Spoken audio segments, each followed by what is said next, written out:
In this episode, we speak with Jonathan O'Brien, lead organiser of YIMBY Melbourne. We're going to explore the clash between YIMBY, that's yes in my backyard, and NIMBY, not in my backyard perspectives. Is it fair to label NIMBYism as inherently selfish, or does it sometimes serve a legitimate purpose? We ask if YIMBYs are always the good guys, or if some of their ideas can be naive or perhaps maybe even damaging in practice. And what about the YIMBYs themselves? Are they mostly renters with dreams of ownership, or are some already homeowners pushing for change? Plus, we're going to unpack whether preserving heritage streetscapes is standing in the way of progress or preserving something genuinely valuable. Welcome to The Elephant in the Room. This is the podcast where we love to talk about the big things in property that never usually get talked about. I'm Veronica Morgan, real estate agent, buyer's agent and buyer's agent mentor, co-host of Foxtel's Location Australia, author of Auction Ready and co-host of Your First Home Buyer Guide.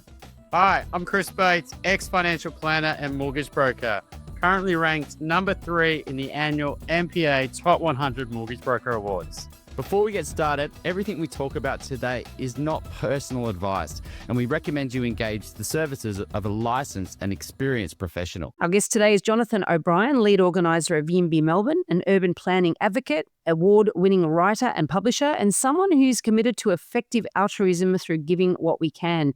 Jonathan brings a sharp mind and deep curiosity to the often polarising conversation around housing policy and urban development, and particularly the clash between YIMBY and NIMBY. So we're looking forward to this conversation today. Thank you so much for joining us, Jonathan. Oh, thank you so much for having me.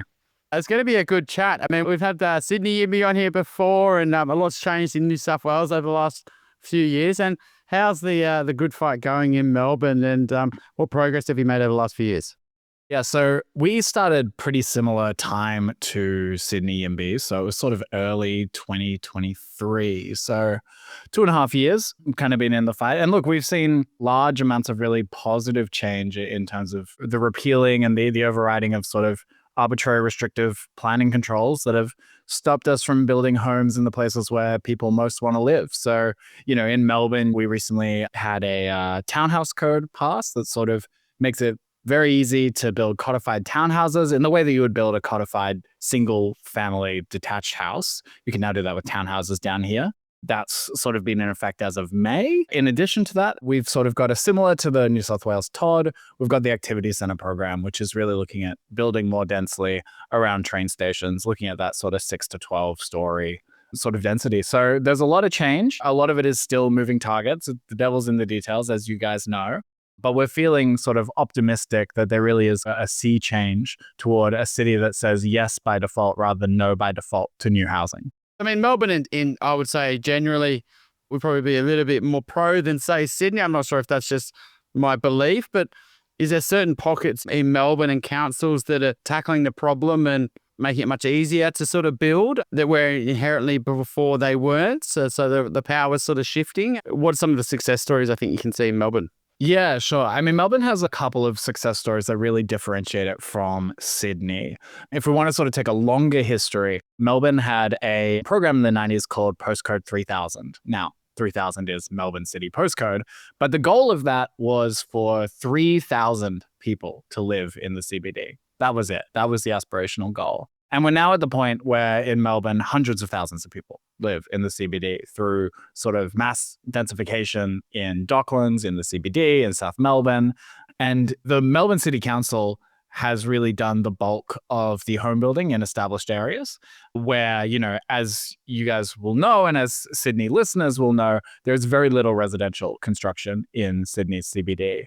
And you can sort of look, and we need inquiring, curious researchers in Australia to do this research, but you can see a sort of bifurcation between Melbourne and Sydney affordability at those kind of key points of the Matthew Guy era in Melbourne's Docklands and the Postcode 3000 program. So Melbourne CBD has really been pulling a lot of the weight. And then increasingly sort of middle ring councils now sort of under the direction of the state government are sort of pulling their weights. And there's differences. There are more pro-housing councils and less pro-housing councils. And those are for a variety of reasons.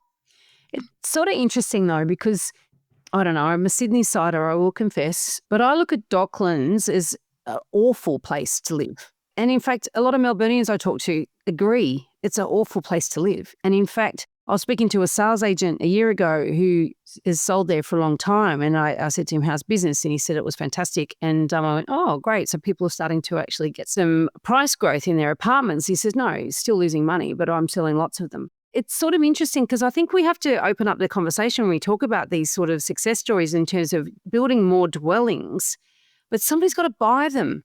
And when somebody buys a dwelling, you really do want to have capital growth, particularly if the rest of the market is achieving growth, or if they could put their money anywhere else, they will achieve growth. And so how does that get reconciled with, if people don't want to live there, they don't necessarily want to, obviously people live there, but, if it's not their first choice, if they live there because it's affordable, if they live there because they can't afford where they really want to be, or for whatever the reasons are, if it's not the desirable place to live, is that considered a success? Yeah, sure. I mean, there's 2 points there. I think one is the Docklands point. So a lot of people really love living in Docklands, right? The Age, our sort of Sydney Morning Herald equivalent, did a really great set of stories on Docklands. And the reality is that people really like living there, right? And they live there. The problem with Docklands is actually that we've got a geographic kind of constraint there, which is it's not on the way to anything. To get to Docklands from anywhere else in Melbourne, you have to go through the CBD. And the reality is that the CBD has all the things that you would want. And maybe you go to Docklands to go to Marvel Stadium, but Marvel Stadium is at the wrong end of Docklands if you wanted to actually go into Docklands. So I think a lot of people just don't go there. But for the people who do live there, they really, really like it. That's sort of on the first point. The second point is sort of around this idea of, well, what if it's not people's first choice? No one is living, or very few people are living in their very first choice, right? Every single person's first choice is a mansion in the middle of the CBD. I've got my 4 bedrooms, whatever. It's beautiful. It's my exact architectural taste. It's the exact 1956 mid-century model, like whatever. It's in the CBD, so I walk outside and I go to my job and I go to the library and I go to the bar and it's right there, and then I get a mansion. That's just not the reality we live in, right? Everyone who is buying a house is making a set of trade-offs. And they're trading off, location, they're trading off amenity, they're trading off size, all these things, right? And so people have made sort of a set of trade-offs to move to Docklands that you or I might not make. It doesn't, I think, preclude it. I think one of the really exciting things about YIMBYism and one of the exciting things about sort of enabling more homes to be built is that it does let people make choices that you or I would never make. There's millions of people in our cities, and all of them want to make sort of slightly different sets of trade-offs. And I think enabling that is a really, really positive vision of what a city should be. Do you see, though, that it's not really creating more Docklands, though? It's more about this missing middle. They're going to be building greenfield estates, right? Like, that's just naturally going to happen. It's just in Melbourne more so than probably anywhere else in the country, right? North, east, west, there's a lot of land that there's still, even though you think you'd run out that far away from the city, there's still a lot more left. But it's activating this sort of missing sort of middle ring. But, there is an apprehension for a lot of suburbs that they like the trees, they like the leafiness, they like the bigger blocks. Is that sort of really the goal for YIMBYism? Not so much, for example, to unlock a lot of high density new Docklands, or it's to unlock more development in this missing middle, whether it's on the main road and you got 6 to 8 levels around the train station, but also it's the bigger blocks unlocking, more feasibility to build more townhouses. Like, that's ultimately what you're trying to do. Is that right? That's right. That really recenters us. I bring up Docklands to sort of talk about that difference between councils and between Sydney and Melbourne. But the ultimate goal of YIMBYism really is to unlock, like you said, this sort of medium density, European style density in our suburbs, right? If you're amalgamating a couple of lots, we're seeing this in the news more and more, people getting together, amalgamating a lot so you can build more stuff. If you amalgamate, say, the average sort of suburban block has around about 30 homes on it, right? If you just amalgamated 5 of those homes and built to 6 stories, you've tripled the density on the block around about. It's very, very easy to sort of, if we're talking about doubling Melbourne and Sydney's populations, and that sort of seems to be where we're looking in terms of demand, then you really are looking at making sure that there's a whole ton of options to build at this medium density. And so that one single suburb or one single CBD doesn't have to take all of the weight, right? Because that's what we've seen. And so, either in growth areas or in the Melbourne CBD. So what we really want to see is exactly what you said, which is we need to fundamentally make it possible and make it legal to build these options that people would like to pick. I mean, I've got a bit of a knowledge on Melbourne. I mean, probably more so in Sydney. We can see some real changes, for example, around North Sydney and sort of Crow's Nest, even in places like Rose Bay and Double Bay and Edgecliff. In areas maybe typically they've sort of been a little bit anti-development in the past. Is there sort of some real pockets in Melbourne where you're seeing that amalgamation? You're seeing high streets, knock down 2 levels and building 6. And I mean, there was areas like Box Hill before, right? Towers out there, but is it really starting to become a lot more spread across the city? Is there some success stories or pockets that you can highlight? Yeah, so Sydney's transit-oriented development program is a little bit further along. So you're seeing more sort of case studies in the news around that. Yeah. Melbourne's similar to Sydney, though. It's Melbourne's east is where we've seen very little population growth. And we've done some research on this. We've looked at, for instance, where there has been sort of very little housing development. There's also fewer children in these suburbs, so like Hawthorn, Kew, Toorak.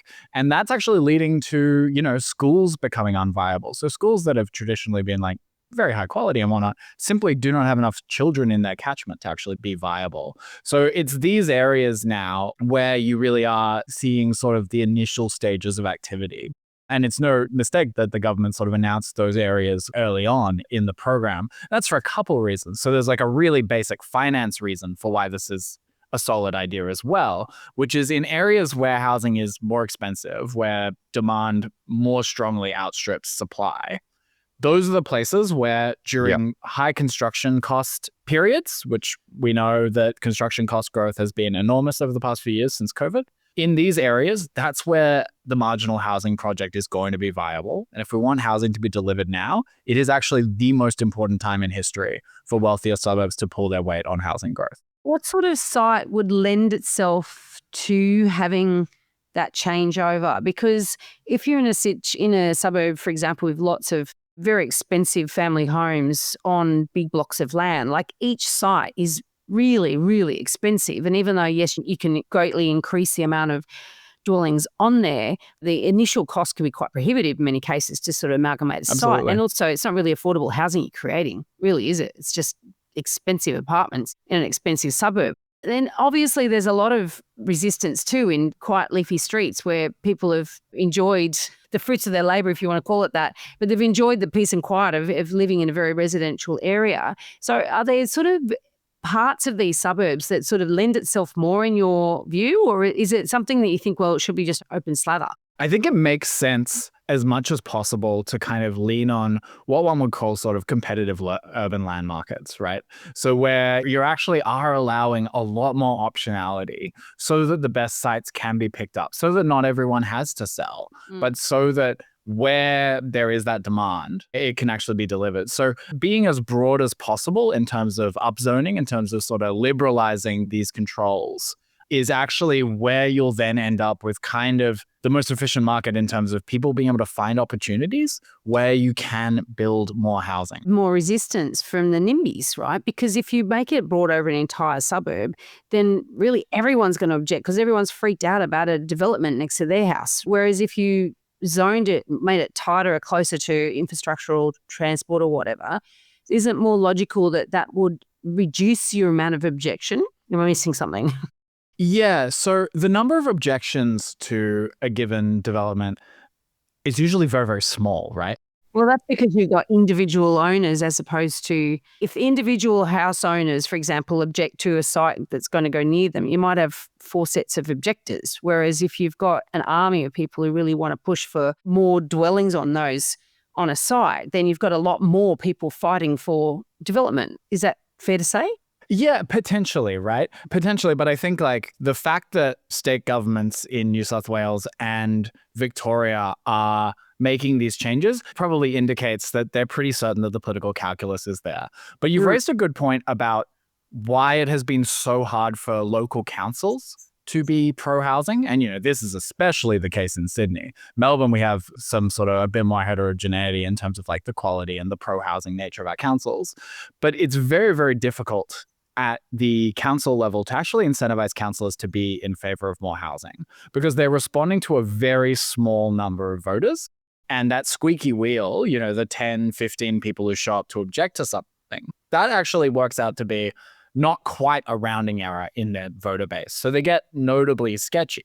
But when you think of things at the state level, where we don't build homes in a given place, that has spillover effects into broader affordability, right? And broader access to economic opportunity, the ability for people to actually start businesses, get involved in labor markets, live near their jobs, and actually have economic mobility. Like all of these things in the state's view, way outweigh kind of a few people showing up to a community meeting and saying, I don't want more people to live near me. And making these decisions at the state level is super crucial because they're the only apparatus, they're not the only apparatus, the federal government as well, but local governments really are not responsive to people outside of their LGA borders. And the biggest stakeholder in any new housing project are the people who want to live somewhere but can't, and therefore will be the primary beneficiary, and yet they are not involved in the consultation at all. It's a hard one though, isn't it? Because then you've got the people that do live there that are going to suffer the greatest change. And I do get it. I do understand what you're talking about in terms of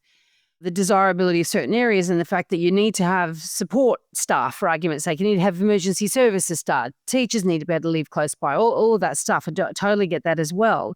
But when you're talking about people coming in and objecting or trying to force change in an area, the people that are going to suffer the most are those that currently live there. So I'm just wondering whether there's any sympathy for NIMBYs within the YIMBY movement. I mean, yeah, you're right insofar as like when you build new housing, there is some amount of localized cost and socialized benefit, right? But if you don't build housing, then there's a localized benefit and a socialized cost, right? And a socialized cost goes into more support services, more funding for welfare, et cetera, like all the subsidies that we have to do because we have a dysfunctional housing system. So it's a real question about like where you balance a social contract. And the way YIMBYs see it is that we are fundamentally saying that part of the social contract, the modern social contract of living in the city, involves being open and accepting of change, right? A lot of NIMBY groups, for instance, will tag themselves as save our inner city village. News for you, there's no such thing as an inner city village. That's not a real thing. And pretending that you're allowed to kind of have that is sort of a really gross misinterpretation, I think, of one sort of social responsibility and that social contract that I mentioned, but also a misinterpretation also of property rights, right? The idea that kind of your property rights extend beyond the border of your property is like not super clear. And it's not super clear that like the benefits of allowing people a greater say because they happen to be lucky enough to buy a plot of land at a given point in time or inherit it or what have you, the fact that that allows them a greater say to the detriment of broader society, it doesn't necessarily make sense as a way to sort of run a city that we want to exist for decades and decades time.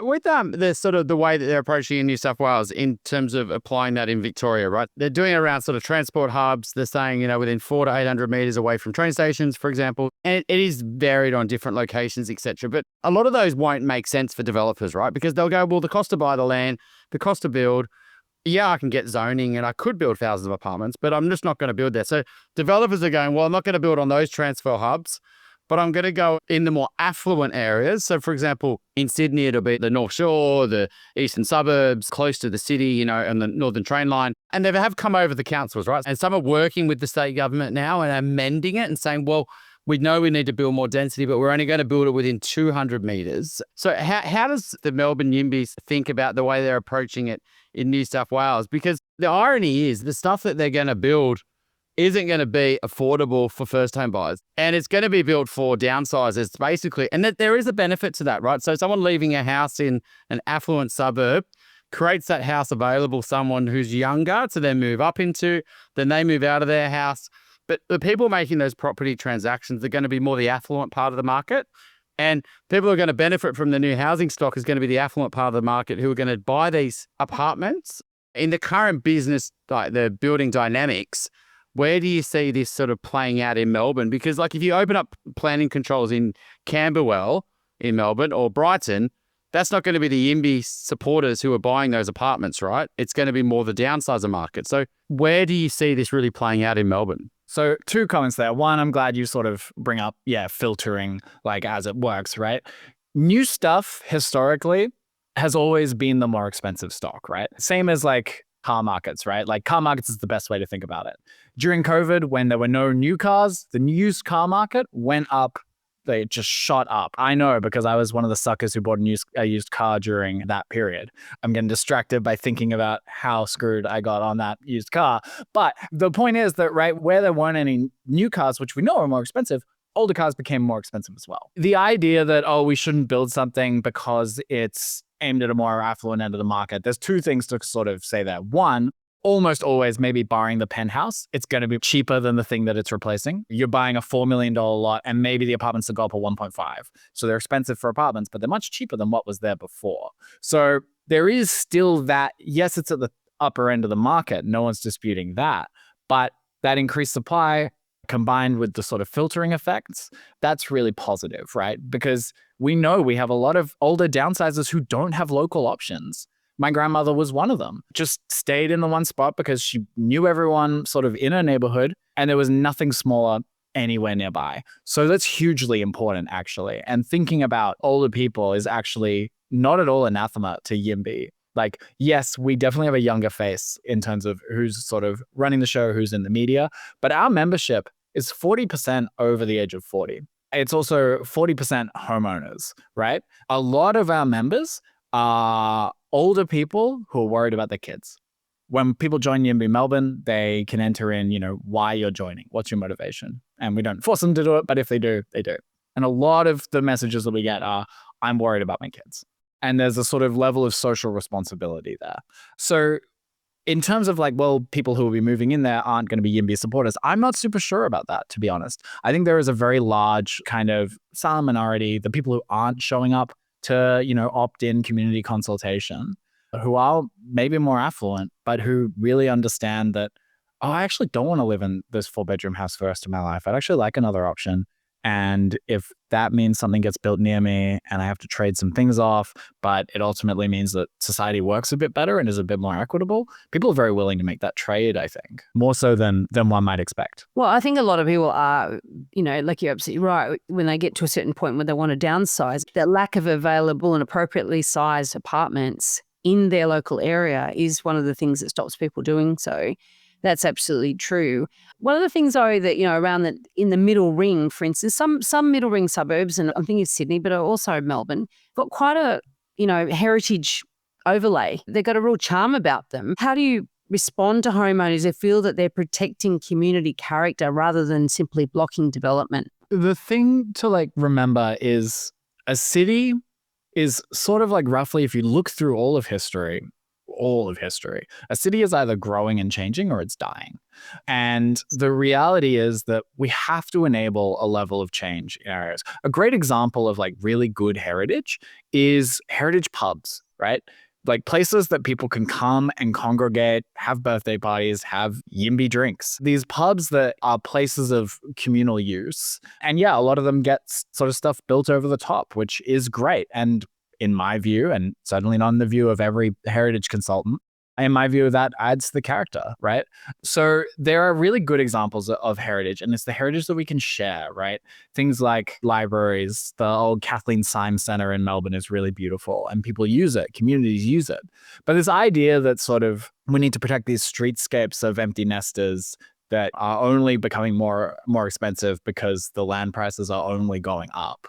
It's less easy to justify, I think, the idea that sort of these side streets that maybe you'll walk down, maybe you'll drive down, but that there's nothing to actually do on, nothing for society to come together, nothing for people to sort of commune around. The idea that we need to sort of enshrine in law that these things can never be touched, but then it puts a cost on the rest of society, right? Someone is paying the cost of the inability to build there. And the question is are we internalizing that correctly? Yeah, I mean, but do you think that, I think certain parts of Sydney and there's certain parts of Melbourne, like, for example, you got Port Melbourne, for example, there are terraces and older homes there, but there's lots of industrial land. If that's not optimally used for their industrial purposes, then I can certainly say, okay, I can totally see alongside of or close by streets of houses or terraces, redevelop some of that land if it becomes appropriate to do so, right?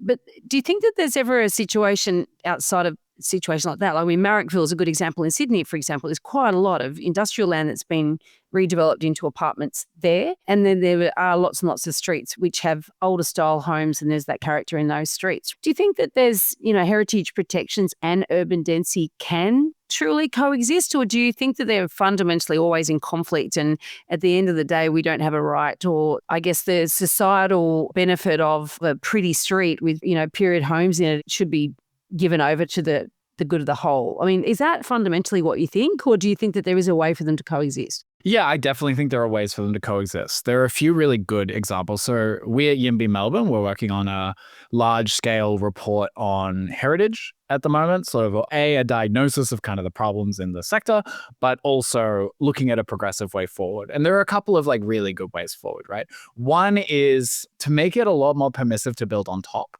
of existing structures, like saying, hey, we're going to protect this, but you can build on top of it. Now, the thing that makes people kind of jump back at that, aside from that heritage lobby who don't want you to do that at all, is that it's really expensive to build heritage compliant. Every tradesman needs a set of insurances and so on. Oh, heritage. Though, like in conservation areas, you don't have those restrictions. You preserve the streetscape, but you don't have heritage overlay on the property. I've used the word heritage, but I wasn't literally meaning heritage. Yeah, and there's slightly different gradings. I know the grading system in New South Wales, I think, is a bit more complicated than the grading here. But look, there are other options, right? Other things like community right to buy. The idea that okay, if we're gonna sell this, but the community feels it's valuable, the idea that sort of a council could come together and say, well, actually, no, we do want to preserve this, so we'll preserve it, we'll facilitate it, we'll maintain the upkeep, etc. There are a lot of really good approaches to keeping these really distinct elements of our history, but also allowing change. Because I think ultimately, if we don't allow any change on a lot of these Marrickville side streets, they're ultimately either going to decay as sort of share houses, which if you've been inside them, they're pretty moldy. I'm on a personal mission to help more people make better property decisions. Most people don't realise that they can cost themselves hundreds of thousands of dollars over the medium to long term when they make property decisions without all of the information that they need. And what I do is help people with tricky real estate problems, which often masquerade as simple questions like, should I sell my investment property because the interest repayments are hurting? Or should I buy before I sell? Or the other way around. You can connect with me and access all of the tools that I've created to help you make better property decisions at veronicamorgan.com.au. And there you will find resources for first home buyers, details about my buyer's agent mentoring program. You can connect with my Sydney-based property management and buyer's agency teams, Australia-wide vendor advocacy, or ask me for introduction to the small group of buyer's agents that I would personally recommend across the country. That's veronicamorgan.com.au. If you're considering a property move, such as buying your first home, upgrading, renovating, or investing, the team here at Alcove would love to help you think through your decision and get the finance right. Please go to alcove.com.au to reach out. There was actually a case in Paddington in Sydney very recently where a developer, I think, or a property owner anyways, held a row of terraces or a few terraces. They've been share houses basically or they've been divided into little apartments for years. And they've Like manor houses or what have you. Yeah, they've been men living there for decades basically. And so they took the council to Land Environment Court and they lost, and because of the lack of low cost housing in the area. So they're going to have to redevelop them, I think, as better quality, low cost housing, So that's, I guess, an example of the heritage has been retained, but also the low cost housing has been retained. They haven't been able to turn them into expensive dwellings. Yeah, I remember that story. So that's a really interesting story that actually kind of illustrates some of the really big problems with sort of planning controls, actually. It preserves the streetscape, but it doesn't really provide a lot more. I mean, as a site, you can see that, if you were able to knock that down, you could build a lot more low-cost housing, really. So it's sort of both, but not very well. And I think it was ultimately rejected partially on the idea that it would be reducing the total number of dwellings. This is a great example of planning regulation gone awry, is that the built form in that space on that block that is legal and permitted, it has not really changed very much compared to what is there now. But what has changed is that planning regulation has brought in a whole bunch of minimum dwelling sizes, whole bunch of minimum setbacks, all these controls that mean that it actually isn't legal to build as many homes there as there are today.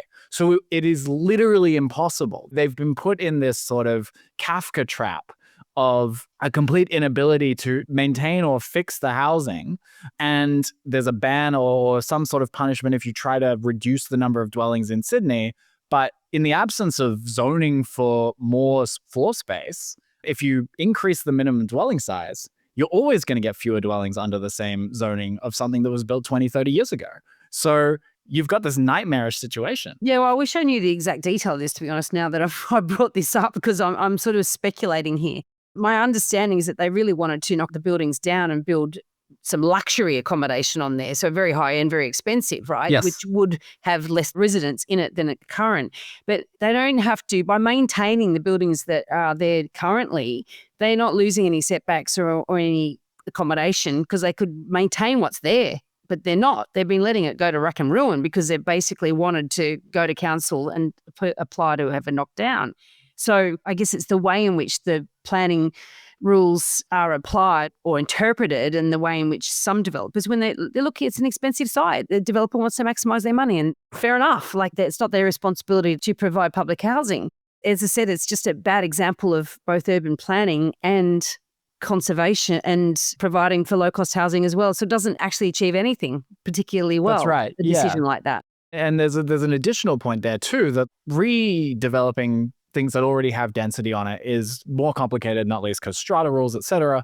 But the reason this happens is because we have created an artificial scarcity of sites where building densely is legal, right? So like, you wouldn't be looking, oh, I have to redevelop this site because it's the only option. Right. If it weren't the only option. But it's only the only option because we have a whole bunch of arbitrary planning rules that have drawn lines on maps with no real scientific or analytical basis, and have carved up our city into sort of an unaffordable place under sort of the whims of a set of bureaucrats. So let's say worry about this missing middle, right? We develop these zoning across it all, which gives developers infinite opportunities. How that works, it's a bit hazy, right? They're going to go for the best quality land first, and they're probably going to go where the money is, which is more the affluent, and then there's a filtering benefit. That could come at the cost of heritage, but heritage is like, well, what's the point of having nice streets if kids can't afford to buy homes, right? And our grandkids can't afford to buy. And maybe we keep heritage to a small number of pockets, right? So it just doesn't need to be 60% of the suburb, right? It might be just this pocket we're going to protect, and then this we're not. But where's some of the other challenges that need to sort of be overcome? I mean, the Ku-ring-gai Council in Sydney, for example, there's a lot of greenery, right? There's a lot of trees, a lot of nature, which basically means a lot of development sites are off the table because you've got a lot of established trees. And then you've also got a real fear around the quality of what people are going to build. I mean, Australians have been pretty relaxed, particularly in high density postcodes, to be able to build whatever you want. Melbourne's flooded with poorly built apartments, just like Sydney is, for example. Where does that play into it? New South Wales are using like pattern book designs as a way to sort of get around that. How do you see those issues overcoming, to give people more confidence around new YIMBY movement? Because we're for it, but we don't want something built that's not great, and we don't want to take our trees out, right? Like, that's the reality. So how do you overcome those? Yeah, sure. So there's 2 points there. I think one of the things that's like really important, I think, for people to internalize heavily is that the construction code in the last 10 years, sort of since the last apartment boom, has come leaps and bounds. The quality that is required, the minimum standards, et cetera, in the NCC, I think once we are seeing the sort of end points of projects that have been going up over the last 3 to 5 years, I think people are going to see that there is a higher quality of product delivered compared to then. But, that higher quality also comes at a higher cost. So there's trade-offs there at all points. But I think that will go a long way in terms of sort of, this higher bar that has to be met. So that's the one thing there. On the sort of leafy suburbs, right, and established trees, I think that's actually a really good argument for why it's really important to sort of upzone as broadly as possible. So then that if you do have these other controls or these other considerations, like established large plane trees, whatever, in the backyard or what have you, then if that site is cut out, it's not a big deal because it's 1 in 10,000 as opposed to like 1 in 100, which is where it kind of then becomes like, oh, well, maybe the tree gets Dutch elm disease. I don't know. We've ended up in this situation where by virtue of rationing land artificially, when it is already rationed literally, insofar as there's only so much of it, and we're not sort of China, we're not building islands in the South China Sea or Sydney Harbour, not yet at least. So we need to really like establish that, well, okay, there are going to be some sites that are heterogeneously like knocked out for XYZ reason. And we have to accept that like we can't actually logically or feasibly go through and handpick every single site. And actually what it's about is about allowing permissibility. And then if a few sites get knocked out for exactly those reasons, that's fine because there's not this scarcity that we have at the moment. Yeah, it's interesting because when a suburb goes through a change, where there's rezoning and some sites get amalgamated and sold off to developers, then they sit on them for as long as it takes them to decide it's feasible to build, and then they build. There can be decades, disruption is not really the word, but decades of ugliness, if you want to call it that. Like it's unusual to get an entire suburb or an entire segment of a suburb to be redeveloped within a similar time zone. There's areas of infill sites, for example, that are rezoned and where you can get 1,000 apartments built, or there's both of our cities, Sydney and Melbourne, have both had this. Even that can take a decade for all the buildings to be completed. So there's quite a long period of disruption. When you've got a bigger site like that, a bigger infill site, you can certainly see some really good urban planning. But what concerns me about this sort of broader approach to say, well, the whole suburb, you should be able to upzone the entire suburb, for example, and just let it happen naturally, is that it's very ad hoc then. Something gets built on that corner because for whatever reason, those owners bandy together, they don't put too high a price on it. Developer sees reason and starts to build something. But the whole urban planning process becomes a lot more disjointed and less cohesive, if you like. Do you see that same problem, or do you think that that's not an issue? Yeah, so there's a really fantastic book on urban planning called Order Without Design, written by Alain Bataille, who used to be principal planner at the World Bank. It's a fantastic book, and he talks about, let's think about, we can actually do this like really tangibly with the Todd program. We can think about this. If in the absence of zoning restrictions, right, in absence of like these restrictions that keep us at 2 stories, what have you, you would have logically seen a clustering of density around the train station because that is where demand would have been highest, right? We would have seen that in the absence of the current regulation. The Todd regulation that has come in is saying, okay, you can now do what you would have done anyway based on land prices. So this idea that we need to sort of micromanage land in this way to get orderly outcomes is actually not true, right? No urban planner says, well, you have to open a cafe here. Oh, well, you have to open an IGA here, right? Businesses, people, human beings, firms move into places. No urban planner said, oh, I think all the consultant offices should be near each other. No, those firms like organized themselves because it was rational to do so.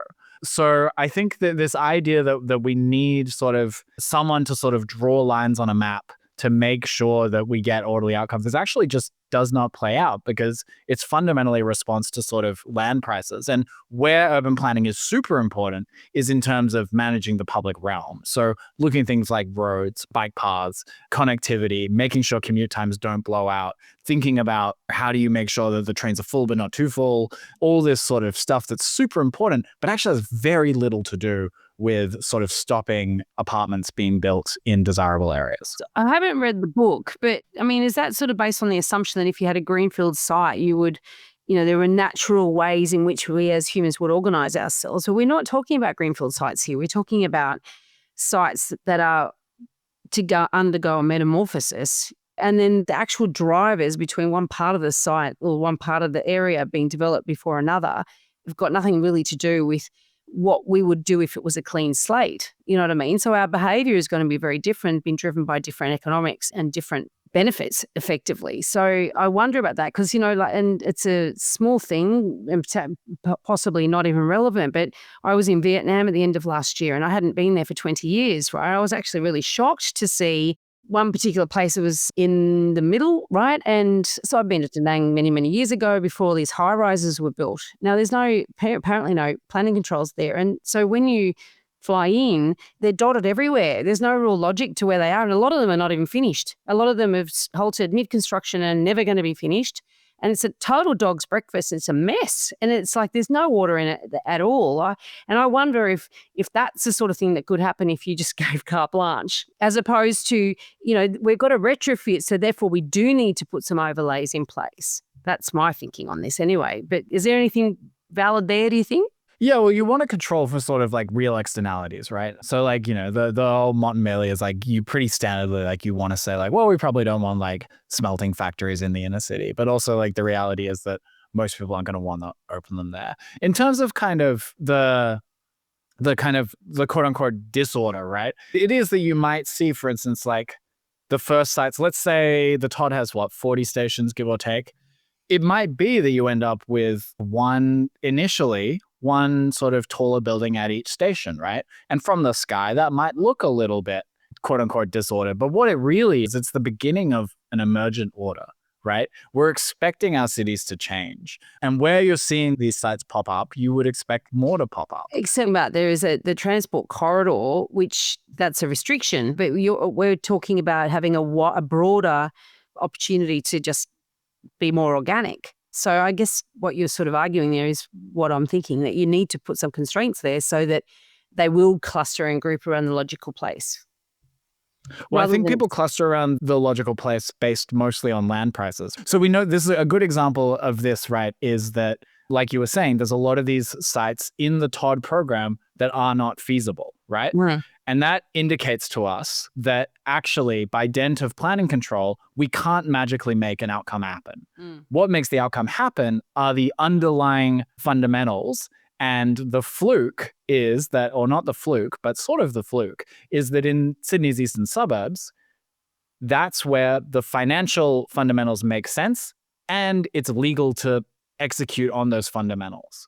So in a space where it is legal to execute on the fundamentals, you are going to see densification around where it's viable. But that viability is driven first and foremost by, financial fundamentals rather than planning controls. And we know that because we're not going to see density pop up at sites where it's not viable, right? Unless the government sort of comes in and says, well, we'll build everywhere and make it hyper orderly. But I don't see that happening sort of anytime particularly soon. From my understanding in New South Wales, though, it's quite a big distance, right? It's not like 200 meters or 100 meters within the train station. Like you're talking like 400 to 800 meters. Yeah. And I think some sites are bigger, right? There's a few that they're allowing the distance to be quite bigger. So the challenge is if you're like 450 meters, right? And you're outside of it and you've got a little house and you're not really enticing to a developer because you're not really in the zone. And you really can only be a single dwelling, for example. But then across the road, for example, you could see 6-8 stories, or you're in that 6 to 8 stories, you're in the 400 meters and your little house isn't developable because it's, the heritage, or it's just not a great block of land to develop. And developers have got a choice of other amalgamated blocks. And so the person living in that house is probably pay big prices because they're in an affluent part of the city. They've got a big mortgage, but their land is no longer as desirable. And so they're sort of the one who takes the cost, right? Like they pay the price.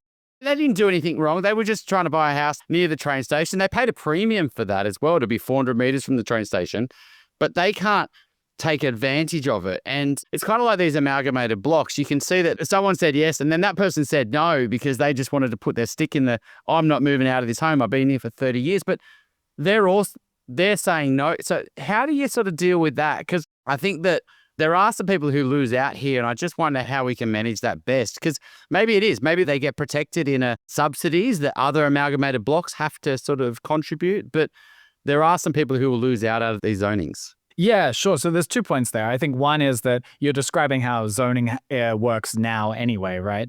There are tons of people who their block neighbors another block where much more permissive development is enabled. So this is, so long as we have zoning and so long as we're drawing lines on a map to determine what our cities look like, you're describing a reality of that system. In terms of sort of the discontinuities, I guess, where you fall outside of this range, Land prices, I do not imagine, are going to go down even as a result of this program or these kind of upzonings. I think what you'll see the land price current land price ultimately reflects the price someone is willing to pay to live in a single dwelling in that place. And as a result, I don't think people are necessarily going to lose out. They might win less if they own that land. If your land today is got complete privacy, and you got no one overlooking your back fence, and you've got no issues, you've got easy to get a park in your street, and then tomorrow you know that there's going to be a development that's 6 stories out the back of your house, and you can't develop your land, that person's absolutely going to not be able to sell that property for the same amount they could have yesterday. Like, there's someone who's going to lose money there because it's just not as desirable, it's not as livable to live in. And it's just, how do we deal with that? I'm not saying it's a bad thing, but they are the one who's got the mortgage, who've got their family there. So there is a cost there. And yes, they could amalgamate sometimes, but not everyone can amalgamate. I'd add in another cost, actually, that what it actually does mean in some areas, and I've spoken to a lot of homeowners here, and I get that YIMBYs don't necessarily have any sympathy for people that own these properties, but their lives are now put on hold. I've got a client, for example, we bought for them in a suburb that's affected 12 years ago, and now they've got a daughter who's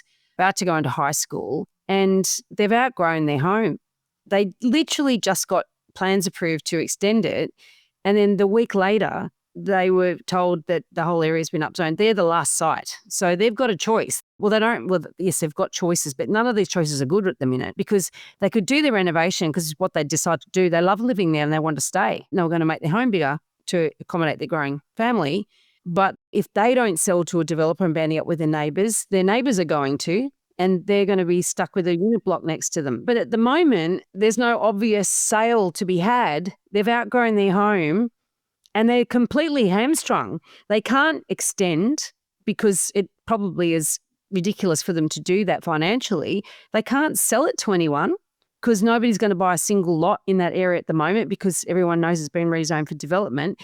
The neighbours aren't yet quite ready to bandy together, or they are talking about it. But even if they do, developers don't necessarily buy them and pay for them in a short time frame. So their personal life, where they are, they've lost the ability to be flexible and to basically trade up or trade out or trade sideways or renovate. They've lost all of that flexibility in their property. So that is one of the downsides. And I get there's just one generation in a rezoning like that. It's only one generation of current homeowners who might be affected like that. But I just think it's nice to have a bit of compassion for them because when they bought, none of that was on the table. Yeah, change is certainly hard, right? And there are things that change in our lives and in the city and whatnot that are disruptive and that fundamentally affect people. And it's true, some people are unlucky and have to make trade-offs that they wouldn't like to make. That is true in every person's life. And I do have sympathy for that, of course. But it's also, again, goes back to that sort of question of, the social contract of the city. If you live in the city, you accept there is going to be some level of change, right? I don't think a lot of people do run around thinking that they do accept that. You know what I mean? I think a lot of people run around just trying to do the best they can in their lives. They're not necessarily thinking about when they buy a home that could completely change for them. You know what I mean? They're seeing buying permanency and they're seeing buying security and they're seeing establishing their family, and they're not necessarily thinking that, look, my debt to society because I can afford this home is that I should potentially face the challenge of being uprooted through a zoning change. So I think that these are some of the delicate things that Chris was talking about with the type of acquire that really has a massively devalued asset, whereas others, their neighbours could have massive up windfall. And I know there's a windfall tax in Victoria, for example, but there's not in anywhere else that I'm aware of. So some people really can benefit from this sort of thing and other people can really get stung. I struggle to reconcile that personally. Yeah, I think one important thing to remember is that people are currently being stung by a system that doesn't allow housing to be built at all. The reality is that the status quo is stinging a lot of people. And tying back to that consistently is super important. Also, in terms of the very specifics of the kind of neighboring thing, I know that in Melbourne, they've done a good job of making sure there aren't cutoffs at given blocks, for instance. Melbourne's done sort of modeling that takes you to the end of the block, which makes a bit of sense. Yeah. And I don't think the uplift in these zonings is going to be as big as you expect. I don't think people are going to make these massive windfalls because the reality is when they amalgamate the site and the developer's got lots of choice, they're going to drive a hard bargain. And people are going to be stuck to join the amalgamation or not. They can't be like, oh, I'm just going to sit on my hands here because I've got all the power. Well, the developer's going to say, well, no, if you don't sell, get your block, I'll just get your neighbour's block, and then you'll have to sell anyway. There will just be this force to people, and some people won't be able to handle that. The 80s, 90-year-olds, 70-year-olds who can't downsize. You've got people with bigger mortgages that have got devalued assets sometimes. That's a point too. It actually will stop people downsizing for a period of time, like people moving into retirement villages. Whilst there's this sort of uncertainty around what you can do, or when your neighbours are holding out for more money and the developer's going somewhere else where it's a better deal, trying to get lots of neighbours to agree when money's involved is really tough, and it can really slow down the whole process as well of building more homes. Just seeing the way people behave around this is an interesting social experiment, if you want to call it that. Yeah, I mean, there are frictions in transactions. You guys know this better than almost anyone. But the reality is that we have to enable people to make these decisions, right? Because the transaction will be slightly slower and there'll be some frictions along the way. That's true. But the counterfactual of not doing this means that those transactions will never happen at all. So while I agree that there are imperfections here and whatnot, that is just the reality of market transactions. And I think we need to enable a greater number of those transactions. Well, if we go back to what we were talking about earlier, I think Chris mentioned Ku-ring-gai Council in Sydney, where they've sort of gone back to the state government to try and renegotiate and say, well, look, we don't want to just have the overriding planning controls that you've mandated. We would like to concentrate some there and less there and so on. Is there a case for councils to be able to bring that nuance in so that there is more of that consideration for where the obvious sites might be, where there's more properties that are perhaps in a poorer state, for example? I mean, do you think that there should be a little bit more leeway for councils to be responsive to the opportunities in their particular areas? Or do you prefer the idea of this broader brushstroke? All the research sort of indicates that the top-down sort of state-led approach leads to better housing outcomes overall. There's not sort of a huge amount of evidence that sort of deferring to councils willy-nilly actually will lead to better outcomes for people and for housing. So I broadly say that I think it's smarter if the state government is able to hold the line. I'm wondering, though, whether that's because in the past it's been left to councils where I'm talking more a collaborative approach where the state government's saying, you got to do it and there ain't no backing out now, but let's come to the table. That's what I'm sort of wondering. Is there any thought around that in the YIMBY movement? Yeah, look, you can make sort of any number of concessions at any number of points, and those have happened. We've seen that in Sydney's sort of program. There have been some downscalings and whatnot of the sort of broader planning reform. So these things are happening, but the reality is that sort of you look through the literature, you look at international examples, you look at how you can govern the way that we manage the land in our cities, and you ultimately always end up at the same conclusion, which is that having decisions be made higher up the chain does lead to better housing outcomes and more equitable outcomes for the whole city. Jonathan, can you finish this up with a property dumbo today? Yeah, absolutely. Look, the number one property dumbo that I always think about, there was a group of people who is a news story rather than sort of someone I know, but a group of people who sort of had moved into inner city Melbourne, into Fitzroy, and they all got together and got very upset that there was noise coming from the pub nearby. And I think about that all the time in terms of why did you move to the area near the pub to then get very upset about it? I think it is deeply, deeply silly. We've had that happen. My office is in Balmain, and I've been selling and buying real estate in Balmain for 25 years, and I've heard that story from many of the pubs, famous for our little pubs in Balmain, and yet nobody likes to live near them. And if you do, then you move in and complain about it. So I'm with you. I think that's a total dumbo.